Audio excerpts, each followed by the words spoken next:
स्वागत है आप सभी का मौसम तक यूट्यूब चैनल पर। मैं हूं देवेंद्र त्रिपाठी और ये नेशनल वेदर बुलेटिन है।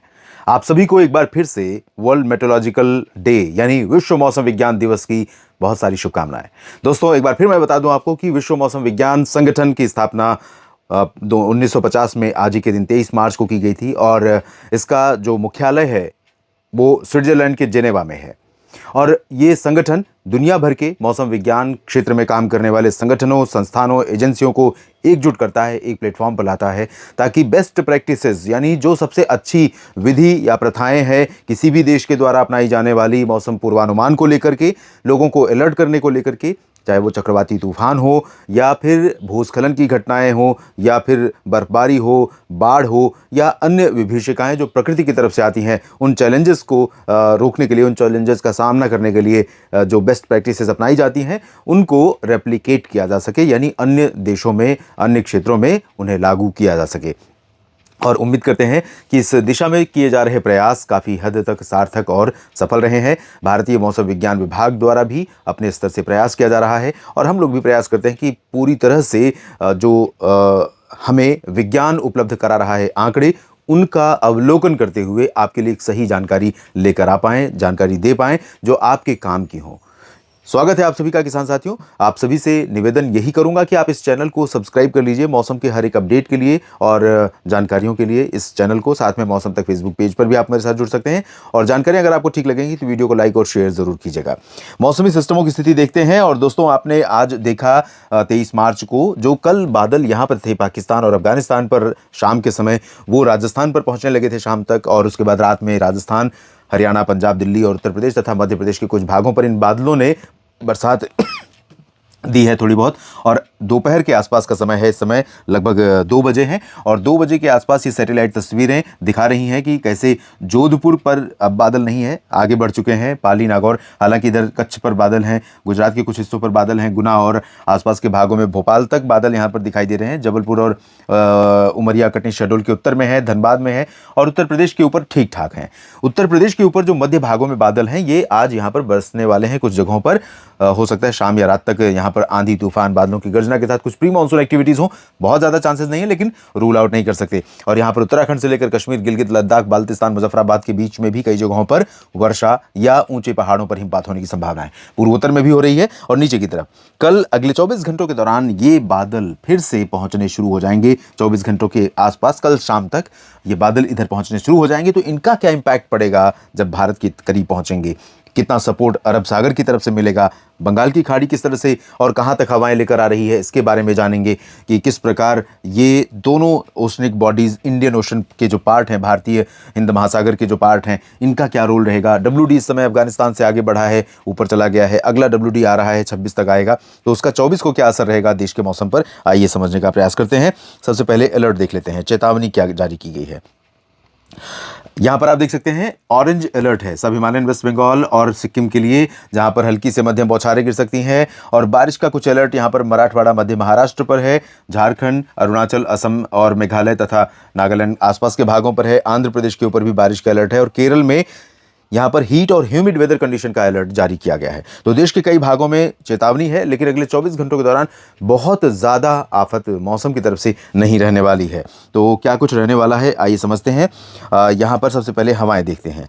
दोस्तों, 2 चीज़ें जिन ओशनिक बॉडीज़ का जिक्र किया मैंने वो है बंगाल की खाड़ी और अरब सागर। ये हिंद महासागर का हिस्सा है और यहाँ पर बंगाल की खाड़ी से जो नमी है ये दक्षिणी प्रायद्वीपीय भारत के राज्यों से होते हुए आंध्र प्रदेश, कर्नाटक और तेलंगाना होते हुए लगातार छत्तीसगढ़, उड़ीसा, झारखंड, पश्चिम बंगाल तक पहुंच रही है और महाराष्ट्र के कुछ रीजन प्रभावित हो रहे हैं। साथ में साउथ ईस्टर्न मध्य प्रदेश, जबलपुर, मांडला, कटनी, शहडोल तक ये नमी पहुंच रही है और छत्तीसगढ़ में तो पहुंच ही रही है। तो इस पूरे रीजन में दोस्तों कई जगहों पर बादल बन रहे हैं और बनते रहेंगे अगले 24 घंटों के दौरान भी। ऊपर से बंगाल की खाड़ी की हवाएं यहाँ पर अरब सागर की हवाएं और ये जो ओमान की खाड़ी है, ये आप देख रहे हैं, ये फारस की खाड़ी है, ये ओमान की खाड़ी है और ये जल डमरू मध्य है, स्ट्रेट ऑफ होर्मुज, जो इस समय बहुत ज़्यादा सुर्खियों में है क्योंकि यहाँ पर गल्फ वॉर या ईरान और अमेरिका इजराइल के बीच जो युद्ध चल रहा है उसमें इस पर सबकी नज़र बनी हुई है, सबकी निगाहें बनी हुई हैं। यहाँ से भी कई बार नमी वाली हवाएं उठती हैं, सपोर्ट मिलता रहता है, इधर से भी मिलता है, तो ये नमी ऐड करती है, ऐड ऑन करती है और धीरे धीरे बादल यहाँ पर बढ़ रहे हैं। बादल आगे आएंगे, इधर बढ़ेंगे और यहाँ से पहाड़ों से होकर के जो ठंडी हवा निकल रही है वो हवा पंजाब, राजस्थान के पूर्वी क्षेत्र, हरियाणा, दिल्ली, उत्तर प्रदेश और बिहार तक पहुंचेगी। मध्य प्रदेश के कई जिलों में और साथ में उत्तरी महाराष्ट्र और पूर्वी गुजरात के कुछ भागों तक इस हवा का प्रभाव हो सकता है। तो जहां जहां पर उत्तर के पहाड़ों की ठंडी हवाएं पहुंचेंगी वहां पर मिनिमम टेम्परेचर कंट्रोल में रहेगा या थोड़ा और नीचे जाएगा।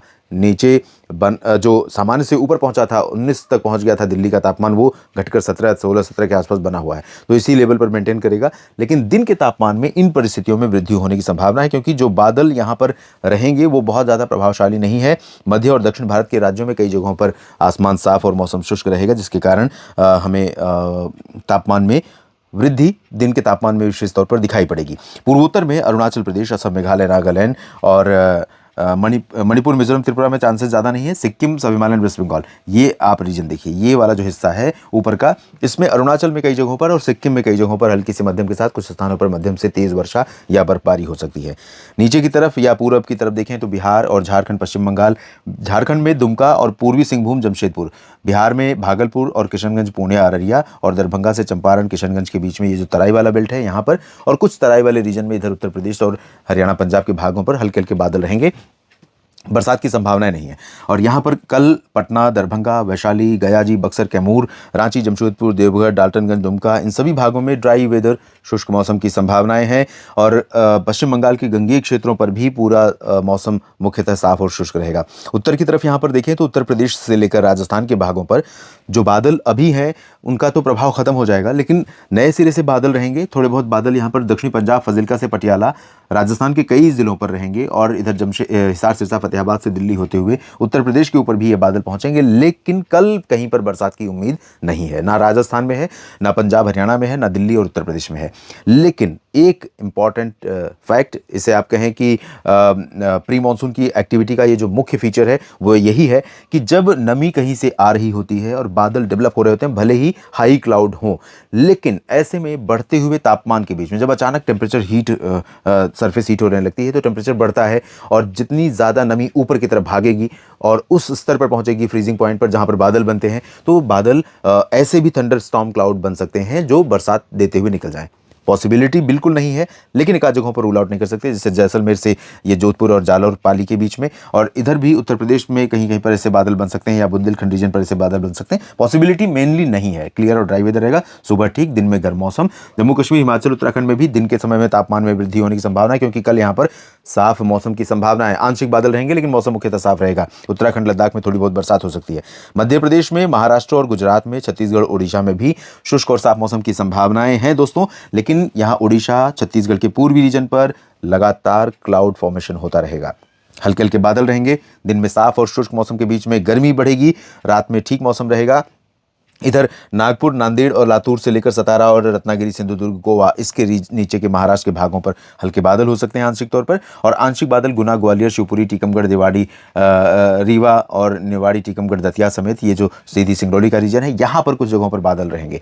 बाकी उज्जैन, इंदौर, देवास, भोपाल, बैतूल और जबलपुर, उमरिया, कटनी, शहडोल, मांडला, बालाघाट और धार, मंदसौर, खरगोन, इन भागों पर शुष्क और साफ मौसम।